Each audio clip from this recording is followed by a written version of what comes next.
Amados hermanos, buenos días.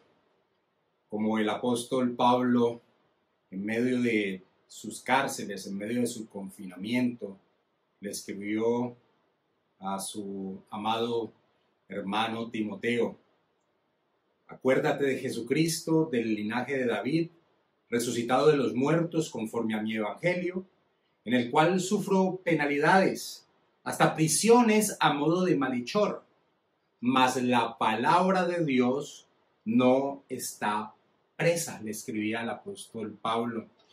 Hermanos, hoy podemos estar encerrados en este instante, pero lo que nunca estará confinado, lo que nunca estará encerrado, lo que nunca estará atado, será la bendita palabra de nuestro Señor Jesucristo. Cielo y tierra pasarán, pero su bendita palabra no pasará. Marchítase la flor, sécase la hierba, mas la palabra del Señor permanece para siempre, para siempre. Y hoy tenemos el gozo de escuchar la bendita palabra de Dios que da vida a nuestras vidas, que nos alimenta.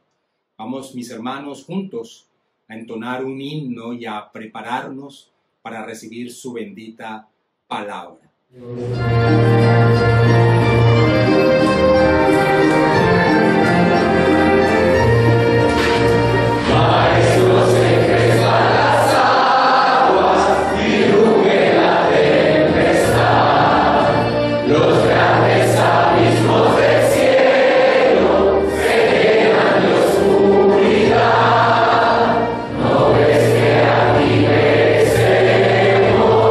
Puedes dormir así.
y vamos a colocar este momento de la predicación de su palabra en las manos de nuestro buen Dios. Amado Rey, Padre Celestial, gracias te damos, Señor, porque ahora tu pueblo congregado, en cada uno en sus hogares, amado Rey, por estas circunstancias que vivimos, que están en tus manos, amado Señor, nos podemos reunir de esta manera virtual en torno a tu palabra, Señor, y ser alimentados por ella. Por ello, Señor, te pedimos que nos asistas como siempre lo hacemos, que nos permitas tener atención a la predicación de tu palabra, que nos permitas estar atentos, Señor, y Espíritu Santo de Dios, te clamamos que apliques tu palabra en nuestra vida, que la hagas vida, que generes convicción en nuestro ser, que nos guíes por medio de ella. Gracias, Señor. Tu palabra es nuestro alimento, nuestra fortaleza. Bendito seas. En el nombre de Jesús te oramos. Amén. Amados hermanos, dentro del estudio que venimos realizando de la epístola que escribió el apóstol Pablo a los creyentes en la ciudad de Roma, nos encontramos analizando aspectos particulares, aspectos específicos que se encuentran del capítulo 9 al capítulo 11 de la epístola a los romanos. Meses atrás estudiamos globalmente estos 3 capítulos porque teníamos la intención de aprender lo que el apóstol Pablo enseñaba en ellos en torno a la situación en la que se encontraban sus hermanos en la carne, sus connacionales, frente al evangelio, frente a la persona y obra de nuestro Señor Jesucristo. Pero en el último periodo de enseñanza que tuvimos en torno a la epístola a los romanos, empezamos a analizar aspectos particulares de la epístola. Por ello estudiamos del versículo 1 al versículo 3 esa expresión de dolor que realiza el apóstol Pablo al ver a sus connacionales, a sus hermanos en la carne, en una condición de condenación al haber rechazado a la provisión dada por Dios para la salvación, nuestro Señor Jesucristo. Después estudiamos en el versículo 4 de Romanos capítulo 9 cómo ellos desperdiciaron esos maravillosos privilegios que Dios les había dado como nación. Leamos un momento, por favor, el versículo 4 de Romanos capítulo 9. Esos privilegios Pablo los arranca diciendo así, que son israelitas, de los cuales son la adopción, la gloria, el pacto, la promulgación de la ley, el culto y las promesas. Y estudiamos cada aspecto de esos ítems que Pablo nombra allí, esas bendiciones, esos privilegios que Dios les había dado a ellos y cómo lo desperdiciaron. Y cerramos viendo en la última enseñanza que tuvimos cómo aquellos pactos que encontramos en la historia del pueblo israelita, ellos iban revelando cada vez más con mayor potencia la promesa que Dios había dado al hombre en su caída. La promesa que encontramos en Génesis 3:15, de aquel que vendría nacido de mujer y destruiría la obra que el enemigo había llevado al hombre a que cayera en pecado. Y enfatizamos que cada uno de esos gloriosos privilegios que encontramos en Romanos capítulo 9, versículo 4, apuntaban a la persona de nuestro Señor Jesucristo. Es por ello que en el versículo 5 de Romanos capítulo 9 el apóstol Pablo va a finalizar esta expresión de dolor que está desde el versículo 1 hasta el versículo 5, señalando aspectos maravillosos en torno a la persona de nuestro Señor Jesús. Leamos los primeros 5 versículos de Romanos capítulo 9. Verdad digo en Cristo, no miento, y mi conciencia me da testimonio en el Espíritu Santo, que tengo gran tristeza y continuo dolor en mi corazón, porque deseara yo mismo ser anatema, separado de Dios por amor a mis hermanos, los que son mis parientes según la carne, que son israelitas, de los cuales son la adopción, la gloria, el pacto, la promulgación de la ley, el culto y las promesas. Y atención al versículo 5, de quienes son los patriarcas y de los cuales, según la carne, vino Cristo, el cual es Dios sobre todas las cosas, bendito por los siglos. Amén. El apóstol Pablo va a cerrar esta declaración señalándonos aspectos fundamentales en torno a la persona de nuestro Señor Jesús.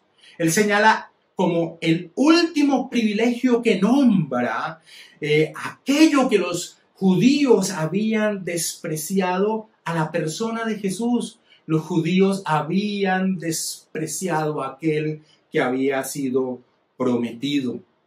Qué gran honor era para el pueblo judío saber que el Mesías prometido vendría de ellos. Era un gran honor, sin lugar a dudas.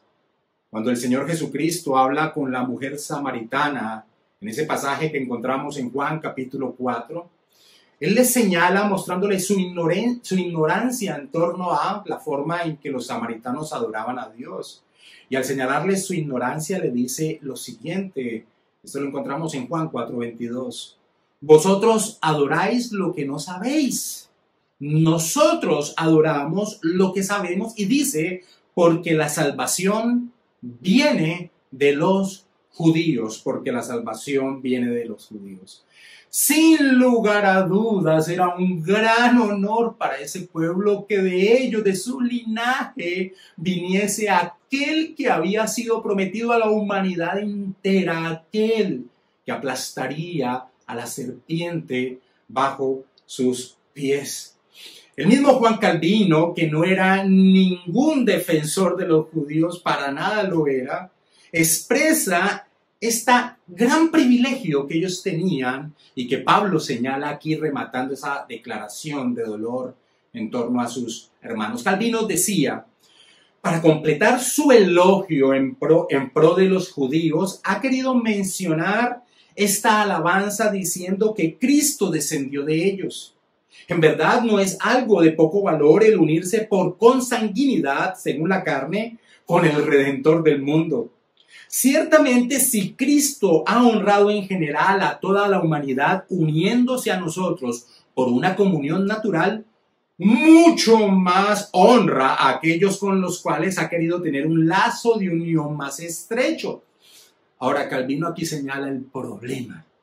Siempre vale la pena recordar esto, que si la gracia de consanguinidad y parentesco carnal se apartan de piedad y el temor de Dios, en lugar de ser provechosos, se convierten en una gran condenación, termina diciendo Calvino. Ahora, lo que quiero resaltar es que el aspecto de honor que tenían los judíos, que de ellos viniese el Salvador del mundo. Pablo termina señalando en esta declaración de dolor por sus connacionales, termina expresando aspectos de vital importancia a entender en torno a quién era aquel que ellos, los judíos, habían despreciado. Leamos la parte B del versículo 5 de Romanos capítulo 9.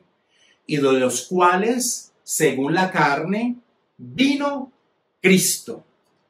Cuando nosotros expresamos la palabra Cristo, muchos piensan que es un adendo a la palabra Jesús, como si fuese el apellido que se le da a nuestro Señor Jesús. O por lo menos no se han detenido a pensar qué es lo que significa la palabra Cristo. Si yo preguntara, ¿por qué a Jesús se le llama el Cristo? Sé que muchos dirían acertadamente que esa es la palabra griega de la transliteración de la palabra hebrea Mesías. En griego, Cristo tiene el mismo significado de la palabra hebrea Mesías. Ahora, si yo preguntara qué significa la palabra Mesías, Tal vez muchos ya no podrían dar una respuesta, tal vez nunca se habían sentado a pensar el significado que tiene la palabra Mesías. Tal vez solamente lo habían relacionado con aquel que fue prometido en el Antiguo Testamento, y eso es verdad, pero es incompleto ese pensamiento en torno a lo que la palabra Mesías, la palabra Cristo significa y que señala acerca de la persona del Señor Jesucristo. Ahora, otros acertadamente dirían, Mesías significa ungido, y eso es muy importante, pero de nuevo muchos solo llegarían hasta allí, hasta decir, sí, Mesías, Cristo significa ungido, pero no se han sentado a reflexionar por qué a nuestro Señor Jesús se le llamaba el ungido de Dios, el ungido de Dios. No se han sentado a reflexionar cuál era el significado de por qué a Jesús se le llamó el Mesías, el Cristo, el ungido de Dios. Y no entender ese significado de lo que significa que Jesús fuese llamado el Cristo, el Mesías prometido, es tener más que fe salvadora, tener una especie de superstición en torno a quién es Jesús. Es decir, no se puede tener una fe salvadora sin entender qué obra llevó a cabo nuestro Señor Jesucristo y que la palabra Cristo, Mesías, el ungido de Dios, señalan. Calvino lo expresaba este problema de la siguiente manera. Para que nuestra fe pueda encontrar la base sólida de la salvación en Cristo, debemos entender el propósito que encierra este título, Cristo, Mesías. Poco se gana, decía Calvino, al mantener los nombres sin el conocimiento del fin y el uso, termina diciendo Calvino. Así que para entender este poderoso remate que hace el apóstol Pablo en ese versículo 5 en torno a esa declaración de dolor por la condición de sus connacionales, es fundamental, primero que todo, entender por qué a nuestro Señor Jesús se le llama el Cristo, el Mesías, el ungido de Dios. Y en eso dedicaremos la enseñanza de esta mañana, la enseñanza del próximo domingo y la enseñanza del domingo en 15 días. Vamos a analizar, a estudiar lo que la palabra Cristo, Mesías, el ungido de Dios, significa y enseñan en torno a la persona y obra de nuestro Señor Jesús. Y el último domingo de este mes, si es la voluntad de Dios, terminaremos estudiando esa gloriosa expresión con la cual termina el apóstol Pablo estos primeros 5 versículos de Romanos 9 cuando dice acerca de Jesús, el cual es Dios sobre todas las cosas, bendito por los siglos. Amén. Iniciemos, mis hermanos, en el estudio entonces de esta enseñanza que nos llevará a entender lo que significa la palabra Cristo, que inicia hoy y finalizará 2 enseñanzas después, lo que significa la palabra Cristo, lo que significa la palabra Mesías, lo que significa que nuestro Señor Jesús sea el ungido de Dios. Pero para poder entender qué significa que Jesús es el ungido de Dios, debemos regresar al Edén y entonces ver allí, señalar la condición miserable en la cual el hombre se sumió al haber quebrantado el pacto que Dios había establecido con ellos. El hombre, a partir de su caída, es un ser, la Escritura nos enseña, muerto espiritualmente, culpable ante Dios y corrupto. Es más, nosotros encontramos rápidamente en Génesis capítulo 6 ya una definición de Dios acerca del hombre. Dios dice acerca del hombre que todo designio de los pensamientos del corazón de los hombres es de continuo solamente el mal. El hombre es un ser corrupto, muerto espiritualmente. En otras palabras, el hombre es un ser miserable, porque no tiene la capacidad por sí mismo de tener relación con su Creador. Es un ciego en torno a las cosas espirituales, no soporta la voz de Dios, pero en su interior, todo hombre, en su interior sabe que tiene necesidad desesperadamente de tener una relación con aquel que es la vida, con aquel que es la vida.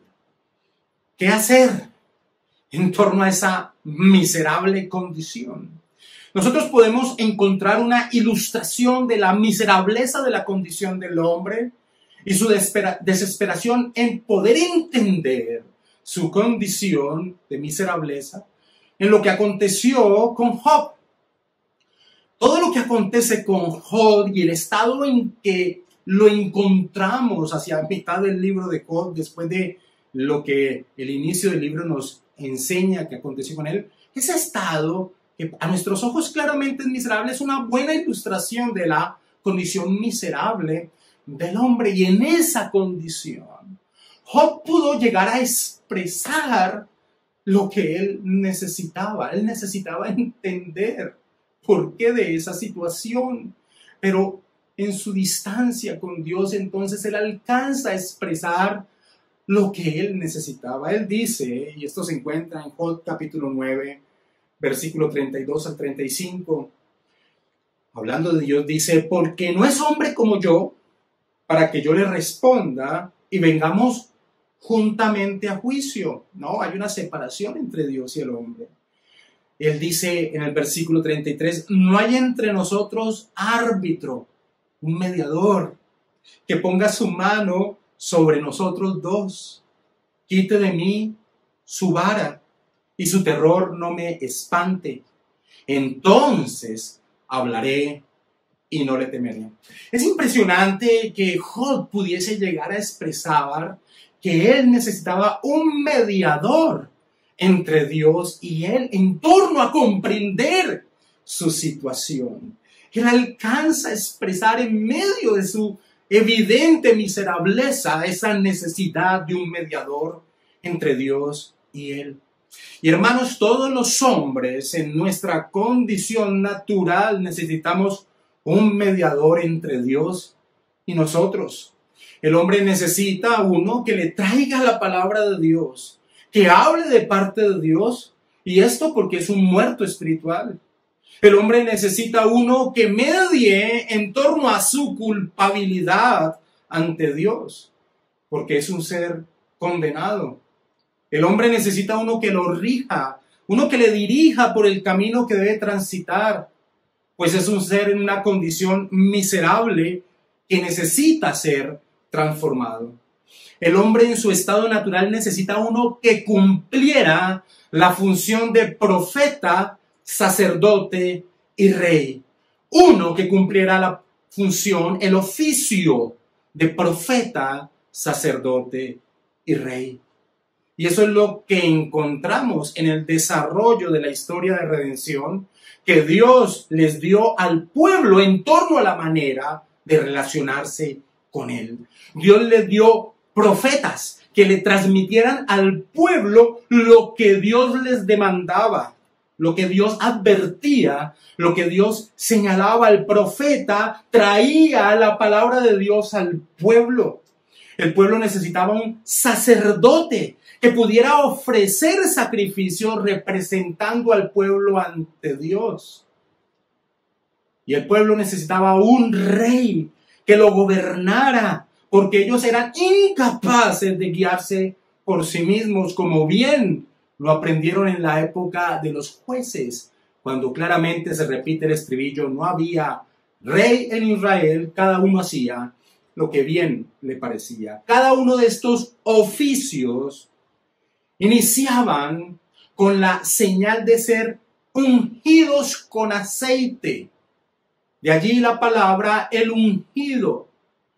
Cada uno de estos oficios, tanto el profeta como el sacerdote como el rey, antes de iniciar su labor eran ungidos como una representación de la capacitación que Dios les estaba dando para cumplir su oficio en beneficio del pueblo.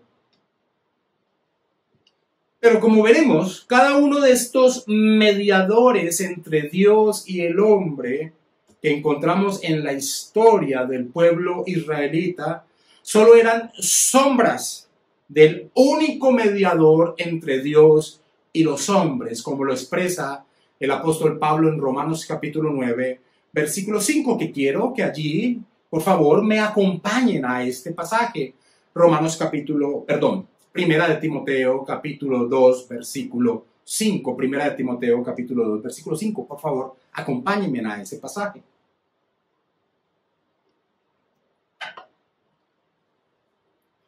Pablo le dice a Timoteo en torno a la necesidad de orar por todos los hombres y le dice, porque hay un solo Dios y un solo mediador entre Dios y los hombres, Jesucristo, hombre. El teólogo Luis Bercos señalaba lo siguiente: el hecho de que Cristo fuera ungido para un oficio triple encuentra su explicación en el hecho de que el ser humano fue originalmente diseñado para ejercer este oficio y esta obra triple.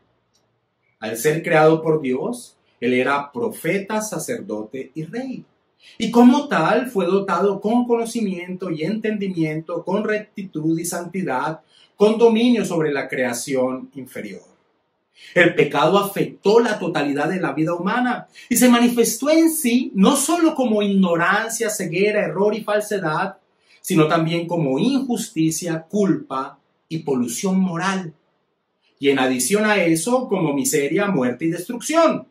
De ahí que fuera necesario que Cristo, como nuestro mediador, debía ser profeta, sacerdote y rey, termina diciendo Berkov. Ahora, mira cómo lo expresa nuestra confesión de fe en torno a ese papel glorioso de nuestro Señor Jesucristo como profeta, sacerdote y rey. Él dice, este número y orden de oficios es necesario, pues por nuestra ignorancia tenemos necesidad de su oficio profético. Y por nuestra separación de Dios y la imperfección del mejor de nuestros servicios, necesitamos su oficio sacerdotal para reconciliarnos con Dios y presentarnos aceptos para con Él. Y por nuestra indisposición y total incapacidad para volver a Dios y para nuestro rescate y protección de nuestros adversarios espirituales, necesitamos su oficio real para convencernos, subyugarnos, atraernos, sostenernos, librarnos y preservarnos para su reino celestial.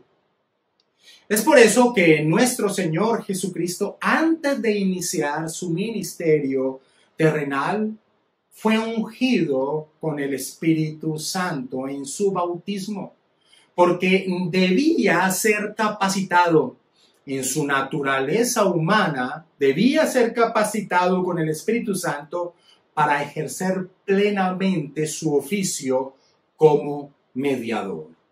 En el Evangelio de Lucas, en el capítulo 3, versículo 21 y 22, se nos expresa el bautismo de nuestro Señor Jesucristo y el momento en que fue ungido. Aconteció que cuando todo el pueblo se bautizaba, también Jesús fue bautizado. Y orando, el cielo se abrió y descendió el Espíritu Santo sobre él en forma corporal como paloma. Y vino una voz del cielo que decía, tú eres mi Hijo amado, en ti tengo complacencia.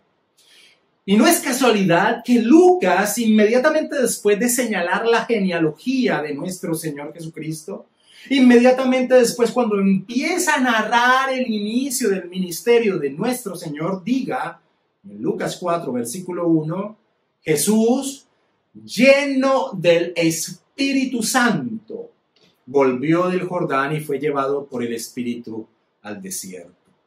Mira cómo lo expresa nuestra confesión de fe. El Señor Jesús, en su naturaleza humana, así unida a la divina, en la persona del Hijo, fue santificado y ungido con el Espíritu Santo sin medida, teniendo en sí todos los tesoros de la sabiduría y del conocimiento, en quien agradó al Padre que habitase toda plenitud, a fin de que, siendo santo, inocente y sin mancha, y lleno de gracia y de verdad, fuese del todo apto para desempeñar el oficio de mediador y fiador, dice nuestra confesión de fe.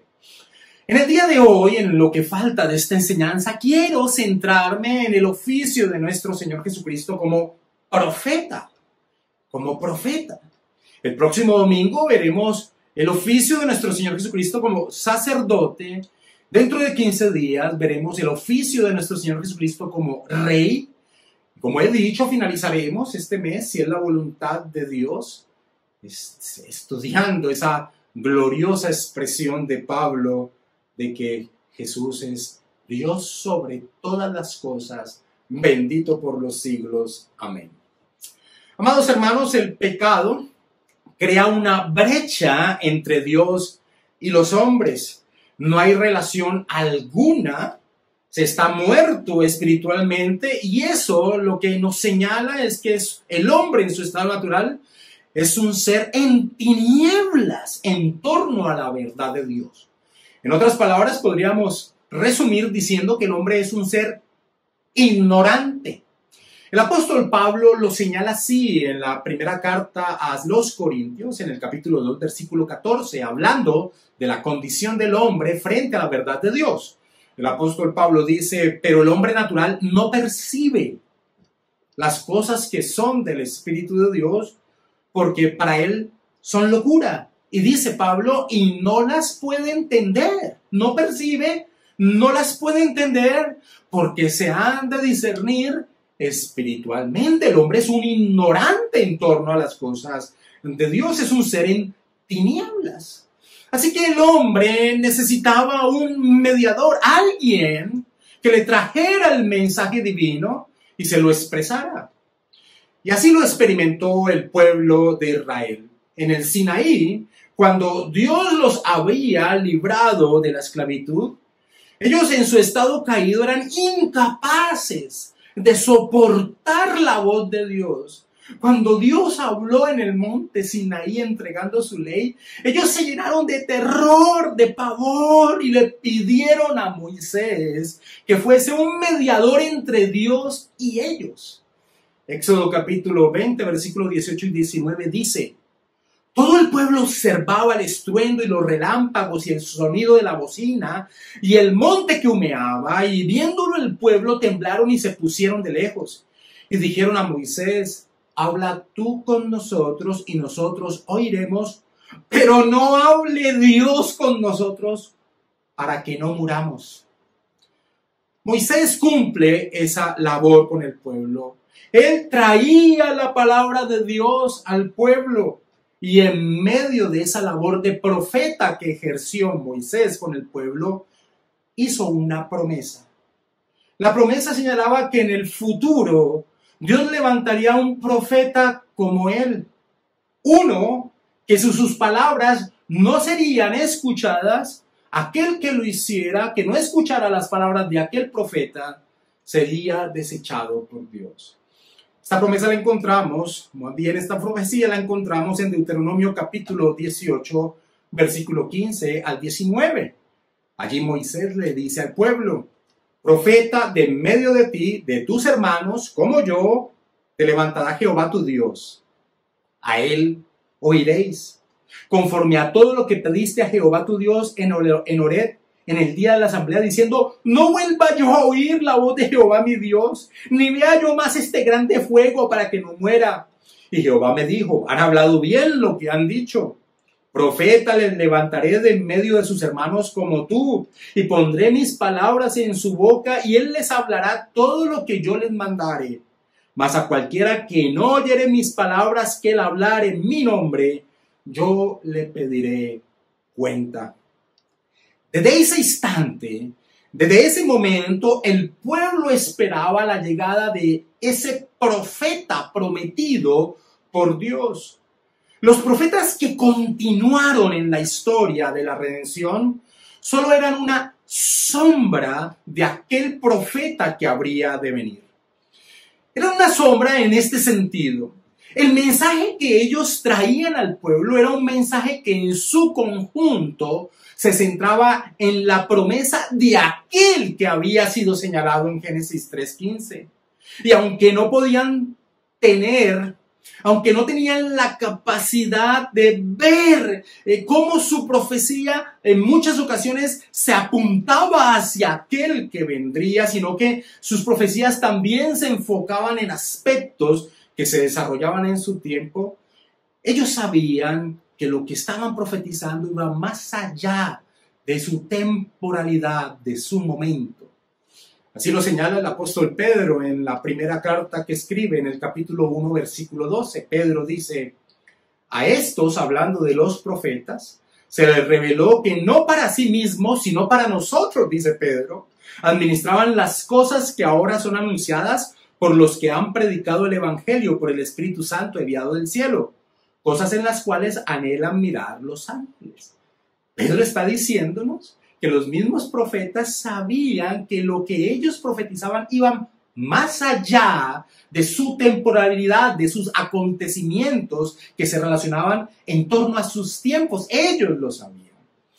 Además, estos profetas eran solo sombra de aquel profeta que habría de venir, no solo porque su mensaje apuntaba en su conjunto a aquel profeta prometido, sino que también eran una sombra porque Jesucristo mismo era quien por medio de ellos revelaba la palabra de Dios al pueblo. Esto es maravilloso.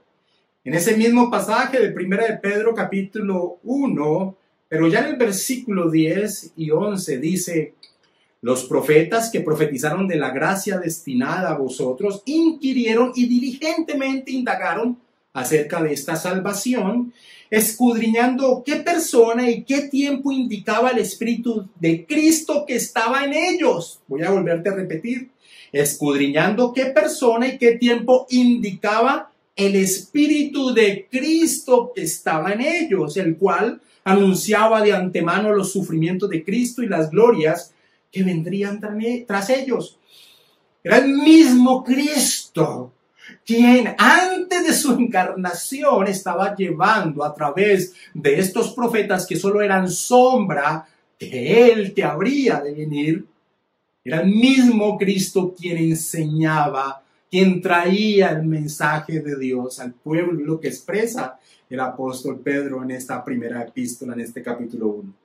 El teólogo Wayne Grudem lo expresa de esta manera: aunque Jesús es el profeta que Moisés anticipó, es mucho más grande que cualquiera de los otros profetas del Antiguo Testamento en dos maneras. Primero, él es aquel acerca de quien se hablaba en las profecías del Antiguo Testamento. Segundo, Jesús no fue simplemente un mensajero de revelación de Dios, como lo fueron todos los otros profetas, sino que él mismo era la fuente de la revelación de Dios.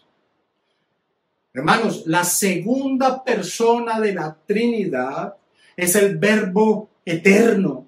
Aún antes de su encarnación revelaba al hombre la palabra de Dios.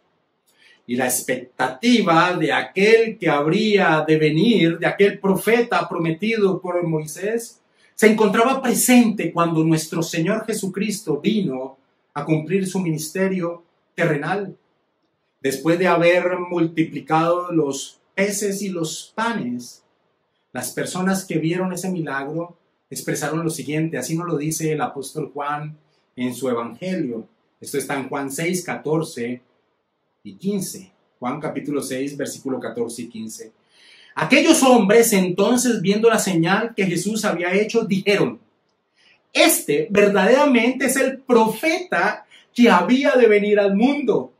Pero entendiendo Jesús que iban a venir para apoderarse de él y hacerlo rey, volvió a retirarse al monte él solo. La mujer samaritana expresó que ellos, los samaritanos, conocían y esperaban el cumplimiento de la promesa de la venida de aquel profeta del cual habló Moisés. Recuerden que los samaritanos solo aceptaban como escritura el Pentateuco. O sea que ellos conocían este pasaje de Deuteronomio donde Moisés prometió la venida de aquel profeta que Dios había señalado. Y los samaritanos, aún en su imperfección de conocimiento, por no aceptar toda la revelación de Dios, esperaban la llegada de aquel profeta. Mira lo que le dice esta mujer a nuestro Señor Jesucristo. Esto se encuentra en Juan capítulo 4, versículo 25. Ella le dice: sé que ha de venir el Mesías, llamado el Cristo. Cuando Él venga, nos declarará todas las cosas. Cuando Él venga, nos declarará todas las cosas. Y esa expresión de la mujer samaritana nos muestra algo que era aún claro en medio de ellos, que no tenían ni aceptaban la revelación plena de Dios hasta ese momento. Esto era el entendimiento no solo de los samaritanos, sino también de los judíos. Cuando llegara el Mesías, cuando llegara el Cristo, el profeta prometido, eso marcaría el fin de la expectativa de la revelación divina, pues era la consumación del mensaje de Dios, era el cumplimiento de las promesas divinas. No es casualidad que durante 400 años el pueblo no hubiese tenido profeta, no hubiese tenido alguien que trajese el mensaje de parte de Dios. Era como si se hubiese estado creando toda una expectativa hasta el momento de la llegada de aquel profeta que había sido prometido, el Mesías, el Cristo. Aquel que, como dice la mujer samaritana, les revelaría todas las cosas. Jesucristo es la consumación de la profecía de Dios, porque en Él y su obra se cumple toda la promesa de Dios en torno a aquel que habría de venir, en torno a aquel que libraría al hombre de su condición miserable por la caída en el Edén. Es por eso que el apóstol Pedro, en el día de Pentecostés, y habiendo señalado la profecía de Joel como cumplida, señala que Jesús es aquel que Moisés había hablado, aquel profeta que habría de venir. En Hechos capítulo 3, versículo 19 al 24, encontramos en el discurso que Pedro da en el día de Pentecostés lo siguiente.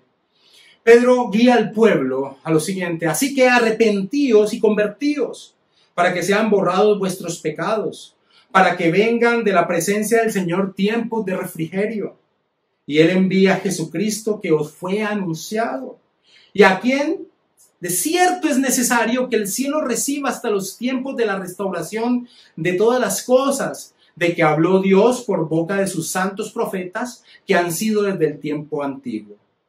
Porque Moisés dijo a los padres: el Señor vuestro Dios os levantará profeta de entre vuestros hermanos como a mí, a Él oiréis en todas las cosas que os hable, y toda alma que no oiga a aquel profeta será desarraigada del pueblo.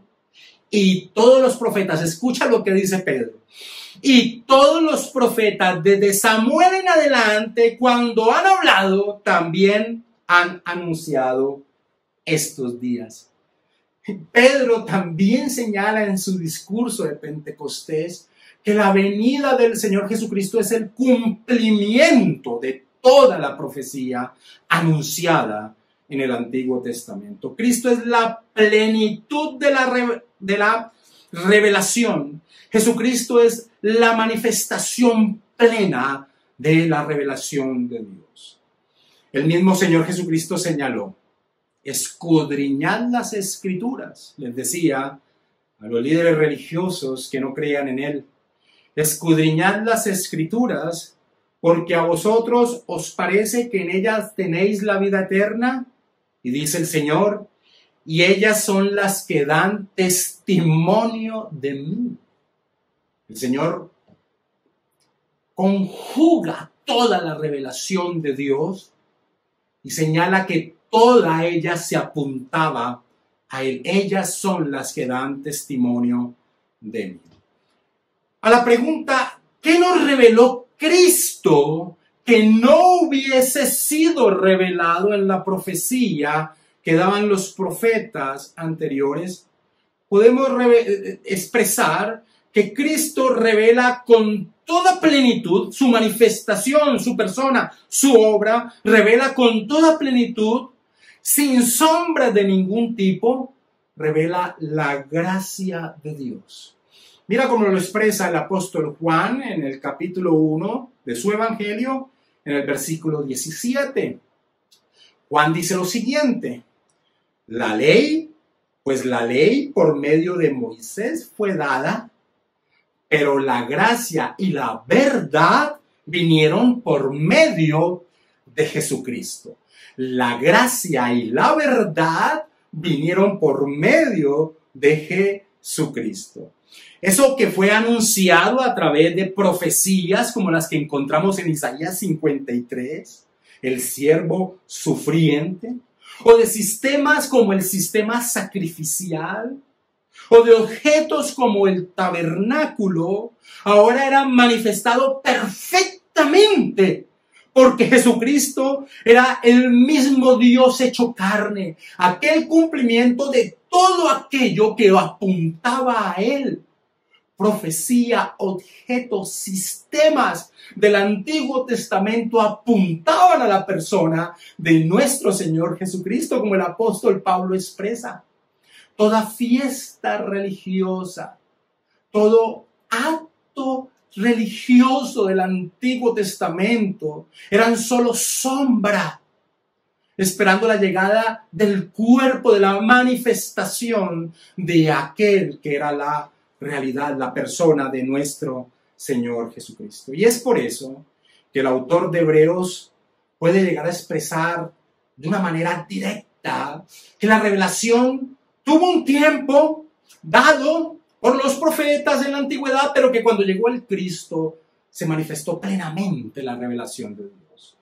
En Hebreos capítulo 1, versículo del 1 al 4, el autor de Hebreos dice: Dios, habiendo hablado muchas veces y de muchas maneras en otro tiempo a los padres por los profetas, en estos postreros días nos ha hablado por el Hijo, a quien constituyó heredero de todo y por quien asimismo hizo el universo, el cual, siendo el resplandor de su gloria y la imagen misma de su sustancia, y quien sustenta todas las cosas con la palabra de su poder, habiendo efectuado la purificación de nuestros pecados por medio de sí mismo, se sentó a la diestra de la majestad en las alturas, hecho tanto superior a los ángeles cuanto heredó más excelso nombre que ellos. Mira que después de expresar en estos postreros días nos ha hablado por el Hijo, en estos últimos tiempos, Dios se había revelado en otros tiempos, en el pasado por los profetas, ahora en este último tiempo, en los últimos tiempos, dice el autor de Hebreos, nos ha hablado por el Hijo. Y señala el por qué es la manifestación plena, porque Él efectuó la purificación de nuestros pecados. ¿Qué más revelación se necesitaba? Jesucristo es el fin de la profecía, pues Él es el evangelio de Dios. Él es la buena noticia de Dios. ¿Qué más anuncio se necesita? Cuando iniciaba nuestro Señor su ministerio y llegado a su pueblo, le fue pasado el rollo del libro de Isaías. Y Él lo halló en el lugar que estaba escrito. Esto que voy a leer está en Lucas, capítulo 4, versículo 17 al 21. En el versículo 18 dice que el Señor abrió entonces el rollo de Isaías en este pasaje. El Espíritu del Señor está sobre mí, por cuanto me ha ungido el Cristo, por cuanto me da ungido para dar buenas nuevas a los pobres. Me ha enviado a sanar a los quebrantados de corazón, a pregonar libertad a los cautivos y vista a los ciegos, a poner en libertad a los oprimidos, a predicar el año agradable del Señor. Y enrollando el libro, lo dio al ministro y se sentó, y los ojos de todos en la sinagoga estaban fijos en él. Y comenzó a decirles: hoy se ha cumplido esta escritura delante de vosotros. Recuerden, los judíos, aún los samaritanos, entendían que con la venida del Mesías llegaba la consumación de la revelación. El teólogo Hermann Bavinck dice lo siguiente: la fuente de su mensaje es el mismo, no la inspiración, sino la encarnación. Dios ni siquiera habló con él como lo hizo con Moisés, cara a cara, sino que estaba en él y habló por medio de él, de Cristo. No es un profeta entre muchos, sino el supremo, el único profeta. Él es la fuente y el centro de toda profecía y todo conocimiento de Dios, termina diciendo Babi. Todo aspecto profético que la Escritura expone se centra en Cristo. Pues como el ángel le dice al apóstol Juan en su visión que tiene y que relata en el libro de Apocalipsis, el ángel le dice a Juan, el testimonio de Jesús es el espíritu de la profecía. O como dice la Nueva Traducción Viviente, la esencia de la profecía es dar un claro testimonio de Jesús.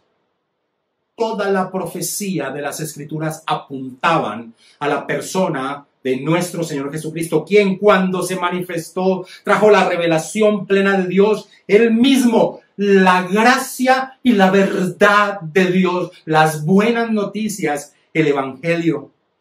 Es por eso que es maravilloso entender que el oficio profético de nuestro Señor Jesucristo continúa en el ser de quienes son sus discípulos.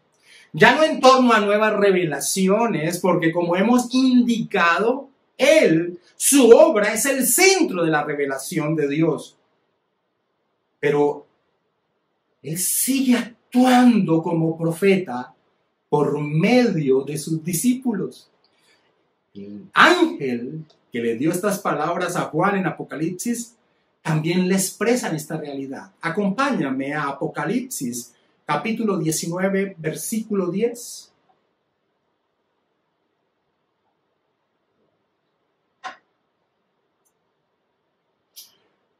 Allí Juan nos relata lo siguiente. Yo me postré a sus pies para adorarle, del ángel. Juan, corazón pecaminoso, tratando de adorar a la criatura.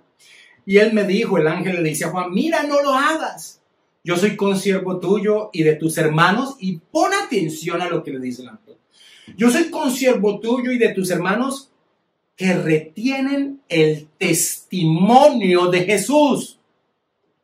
Adora a Dios, porque el testimonio de Jesús es el espíritu de la profecía. Nuestro Señor Jesucristo, siendo profeta eternamente, sigue actuando como profeta a través del testimonio que llevamos sus discípulos a los demás. Lo que hace nuestro Señor en su oficio de profeta ahora es iluminar por medio del Espíritu Santo su bendita palabra, dar vida por medio de ella, convencer a través de ella. Gerhardus Voss, teólogo del pasado, dice lo siguiente en torno a este punto. Cristo no es un mensajero humano que tiene que conformarse con transmitir objetivamente las palabras de su comisión. Él tiene a su disposición un medio para hacerlos poderosos subjetivamente y hacer que sean entendidas en los corazones de aquellos a quienes es enviado.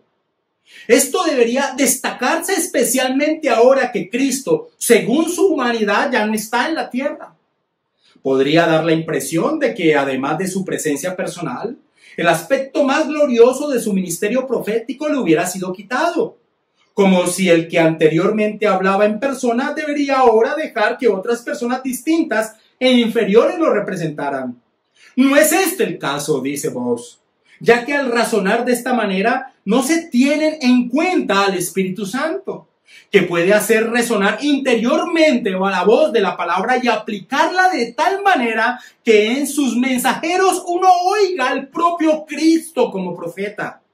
En el ministerio de su oficio profético, Cristo es inmanente a través del Espíritu Santo. Tremendo.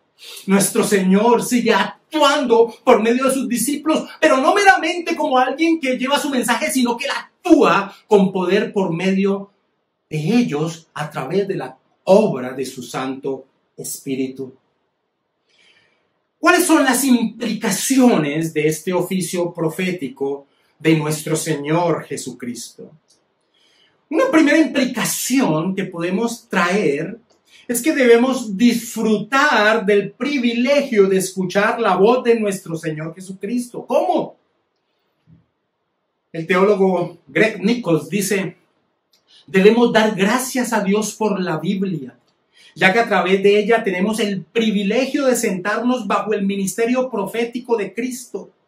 Así, debemos tener hambre de la palabra de Cristo, leerla fielmente, creerla completamente y practicarla concienzudamente, termina diciendo Nichols. Y J.L. Dack expresaba: a los pies de este profeta, sentémonos para que aprendamos el conocimiento de Dios.